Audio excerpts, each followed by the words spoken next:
Hey everybody, Sean from Media Assault here, and this is a very special review for me. This is actually going to be me trying to review one of the movies that really inspired me to love not only movies, but in particular adventure movies and science fiction movies and just all kind of movies that force you to sort of suspend your disbelief and use your imagination in certain circumstances. And that movie, of course, is King Kong from 1933. And when I sat down to watch this today, I decided I would do something a little bit different because I've seen this movie probably 50, 60 times. I mean, I have seen this movie probably more than I've seen any other movie ever. So today I decided to sit down and watch the version with the audio commentary by Ray Harryhausen and Ken Ralston.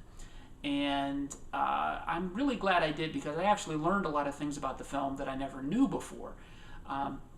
So to give you some background on the film itself, it was released in April of 1933.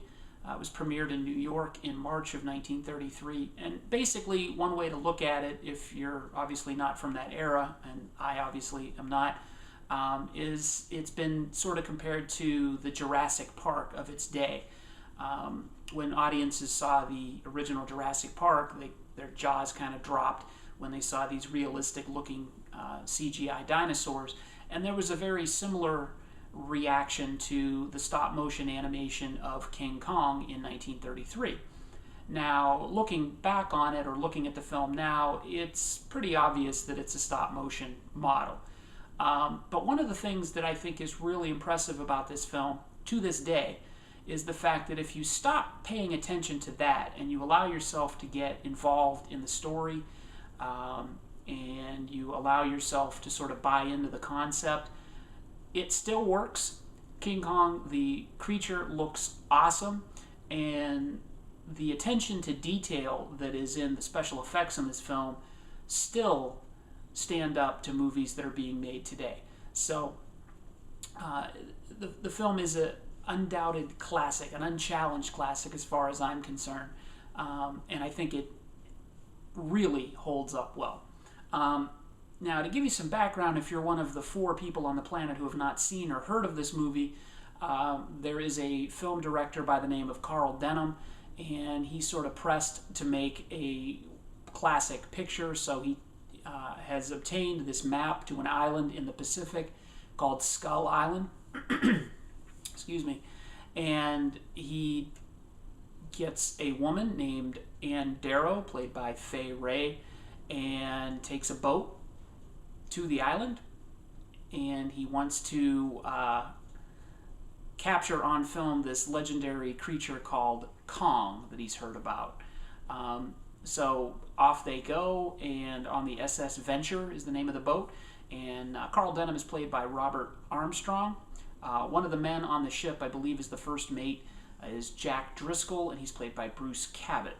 And of course, they run across some natives who are about to sacrifice a woman to this legendary creature.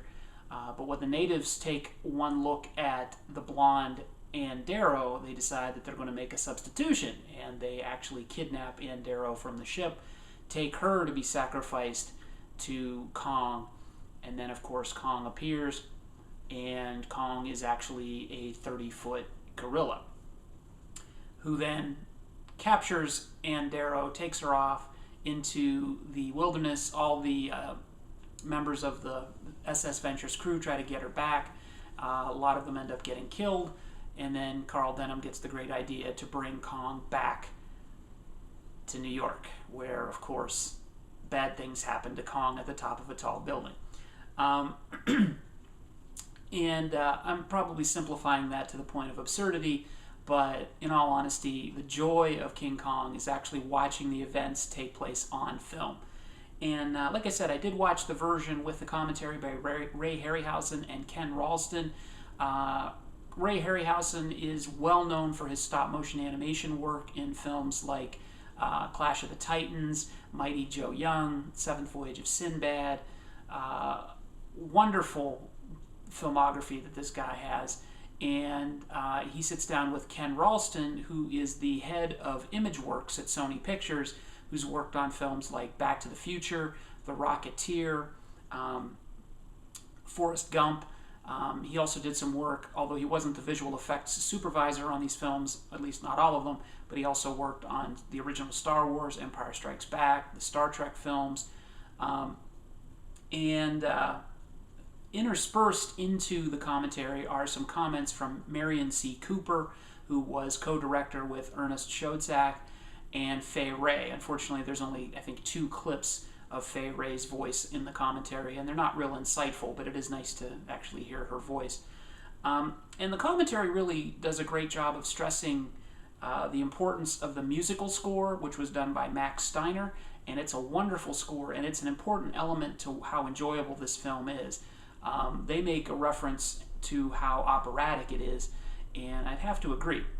And of course, being visual effects supervisors, they go into great detail about the special effects that are in the film and the incredible amount of detail that is captured on film. And one of the things that never really struck me before, even though I knew that a lot of work went into the visual effects, I never knew how layered some of the shots in this film were. I mean, you got stuff going on in the foreground, in the background, in the middle ground, and it's all to give this sort of dreamlike quality to Skull Island and Kong, and looking at it with sort of detaching from the plot, and that's kind of what I did when I watched the commentary. I wasn't really following the plot so much because a lot of the audio was talked over and a lot of the score was talked over. You got to watch it from just a purely technical point of view, and it's just amazing the level of detail in this film. And that's obviously commented in the commentary. And one of the things that is really cool about the commentary that Harryhausen and Ralston do is they have a good chemistry together. They have a good sense of humor. They play back and forth. I'm not a big fan of commentaries in general, but this is one that works. And they have obviously a great knowledge and a great appreciation for the film. And you get to learn a lot about the movie. One of the things that I learned was a lot of the matte paintings that were done for the film were inspired by the French artist Gustave Doré, which I had never heard of before. I'd never heard of his work, so I looked it up after watching the film, and I was kind of shocked, and absolutely right. There's a lot of inspiration drawn from the work of Doré in this film. And one of the other things that I like about the commentary is the fact that they do some reflections and their thoughts of what today's audiences may think of King Kong, and maybe what they perceive as what could be a lack of appreciation for how the movie builds up to the eventual climax that just kind of goes non-stop once Kong meets Andero. And they also talk about computer effects and CGI. And obviously, this film is just a masterpiece of practical effects and stop-motion animation and matte paintings, all things that have kind of fallen by the wayside with the use of computers nowadays. And Harryhausen himself says that he thinks the computer is a great tool, but it shouldn't be the only thing used in a film.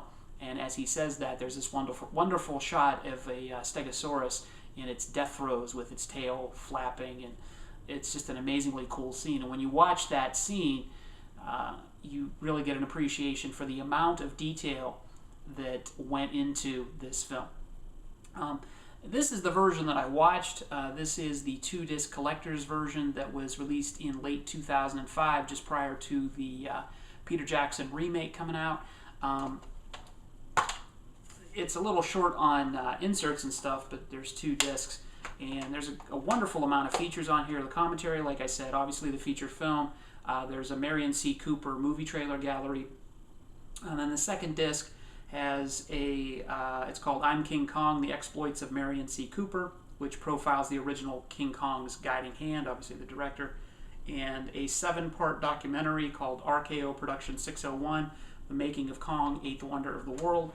There's also some original creation test footage, which was, I believe, something that was created before King Kong to just kind of show off some of the techniques that they were going to be working on with the film.